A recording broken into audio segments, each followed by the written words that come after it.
آپ سب والدین سے گزارش ہے ایک میری کہ کبھی بھی اپنے بچوں کو بد دعا مت دیجیے گا۔ ایک عورت کہتی ہے کہ ایک دن میں اپنے گھر کی صفائی کر رہی تھی، اتنے میں میرا ایک بیٹا آیا اور شیشے سے ایک شاہکار تحفہ گرا دیا اور وہ تحفہ ٹوٹ گیا۔ میں اس وقت بہت زیادہ ناراض ہوئی کیونکہ وہ تحفہ بہت زیادہ مہنگا تھا اور وہ تحفہ میری ماں نے مجھے دیا تھا اور میں اسے اپنی جان سے بھی زیادہ پسند کرتی تھی، اور میں اس تحفے کو کبھی بھی کھونا نہیں چاہتی تھی، اور اس تحفے کو میں ہمیشہ اپنے پاس سنبھال کر رکھنا چاہتی تھی۔ میں نے غصے سے اسے بلایا اور اسے کہا، میرا رب تجھ پر ایسی دیوار گرائے جو تیری ہڈیاں توڑ دے۔ کئی سال گزر گئے اور میں اس بد دعا کو بھول گئی، اور مجھے تو اس بد دعا کی پرواہ ہی نہیں تھی جو میں نے کبھی کی تھی اپنے بیٹے کے بارے میں، اور نہ ہی مجھے معلوم تھا کہ وہ بد دعا اتنی جلدی آسمان پر چڑھ جائے گی۔ میرا بیٹا اپنے بھائیوں اور بہنوں کے ساتھ پلا بڑا ہے، اور وہ میرے دل میں میرے بیٹوں میں سے سب سے زیادہ پیارا تھا۔ وہ مجھے اتنا پیارا تھا کہ میں اس کو ہوا لگنے سے بھی ڈرتی تھی۔ وہ میرے لیے اپنے بھائیوں اور بہنوں سے سب سے زیادہ نیک تھا۔ اس نے ایک اچھی تعلیم حاصل کی، پھر اس کے بعد اس نے گریجویشن کیا، اور اس کے بعد اس نے ملازمت حاصل کی۔ ان سب کے بعد میں اس کے لیے بیوی تلاش کر رہی تھی۔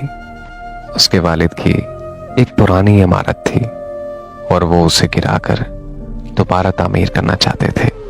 میرا بیٹا اپنے والد کے ساتھ عمارت کی طرف گیا اور مزدور منہدم کرنے کی تیاری کر رہے تھے، اور اپنے کام کے درمیان میرا بیٹا اپنے والد سے دور چلا گیا اور اس مزدور نے اسے نوٹس نہیں کیا تو دیوار اس پر گر گئی۔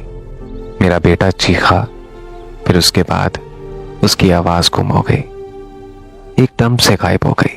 مزدور کام کرتے کرتے رک گئے اور سب پریشان اور خوف زدہ ہو گئے۔ انہوں نے بڑی مشکل سے اس سے دیوار ہٹائی اور اتنے میں ایمبولینس بھی آ گئی۔ افسوس کی بات یہ ہے کہ اس کا جسم لے جانے کے قابل نہیں رہا تھا کیونکہ شیشے کی طرح گر کر ٹوٹ گیا تھا، تو انہوں نے اسے بڑی مشکل سے اٹھایا اور انتہائی نگہداشت میں منتقل کیا۔ اور جب اس کے والد نے مجھے خبر کی تو میں بے ہوش ہو گئی، اور جب مجھے ہوش آیا تو گویا اللہ تعالیٰ نے میری آنکھوں کے سامنے وہ گھڑی بحال کر دی جس میں میں نے بچپن میں کئی سال پہلے اس کے لیے بد دعا کی تھی، اور مجھے وہ بد دعا یاد آ گئی، اور میں روتی رہی اور بہت زیادہ روتی رہی، یہاں تک کہ میں دوبارہ بے ہوش ہو گئی۔ میں اپنے ہوش و حواس کھو بیٹھی تھی۔ جب ہسپتال میں مجھے افاقہ ہوا تو میں نے اپنے بیٹے کو دیکھنے کے لیے کہا۔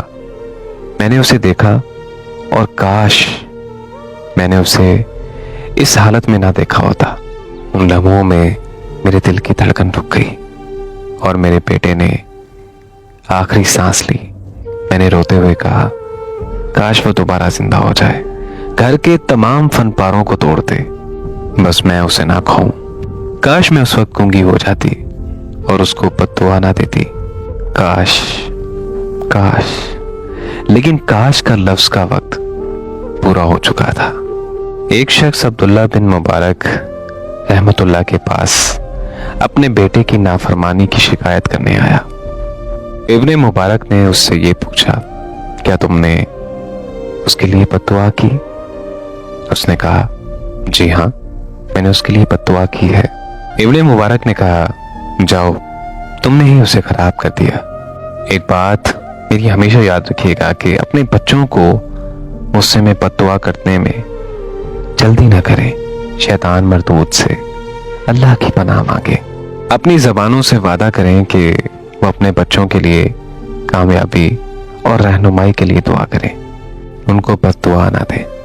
اور جب بھی آپ اپنے بچوں کو خوش ہوتے ہوئے اور کھیلتے ہوئے پائیں تو ان کے لیے یہ دعا مانگے، اے اللہ میں تجھ سے دعا کرتا ہوں کہ انہیں جنت میں بھی خوش رکھنا جیسا کہ تو نے انہیں دنیا میں خوش رکھا ہوا ہے۔